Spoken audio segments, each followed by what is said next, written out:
تلنگانہ کے سوریا پیٹ کی حضور نگر میں فرسٹ ایڈیشنل جونیئر سول جج کے طور پر جسٹس شیخ عائشہ نے پیر کے روز ذمہ داری سنبھال لی۔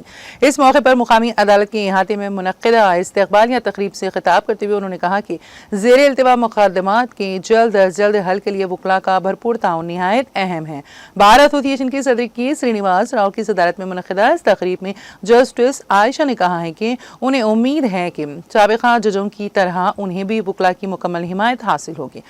انہوں نے کہا کہ اگر ان کے یا ان کے عملے کی جانب سے کسی کو کوئی مسئلہ درپیش ہو تو براہ راست ان سے رجوع کریں۔ جسٹس عائشہ نے یقین دہانی کرائی کہ وہ زیر التوا مقدمات کی یکسوئی میں اپنی مکمل کوششیں کریں گی۔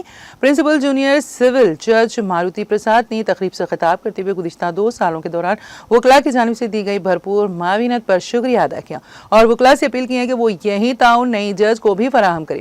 بار ایسوسی کے صدر راما ریڈی نے یقین دہانی کرائی ہے کہ وکلاء جج صاحبان کو ان کے فرائض کی انجام دہی میں مکمل تعاون فراہم کریں گے۔ انہوں نے کہا کہ اگر کسی وکیل کی جانب سے کوئی مسئلہ پیدا ہوتا ہے تو اس کی اطلاع براہ راست بار صدر کو دی جائے۔ تقریب کے دوران بار ایسوسی کے نمائندوں نے دونوں جج صاحبان کو شال اڑا کر اور گل پوشی کی اور ان کا پرتپاک خیر مقدم کیا۔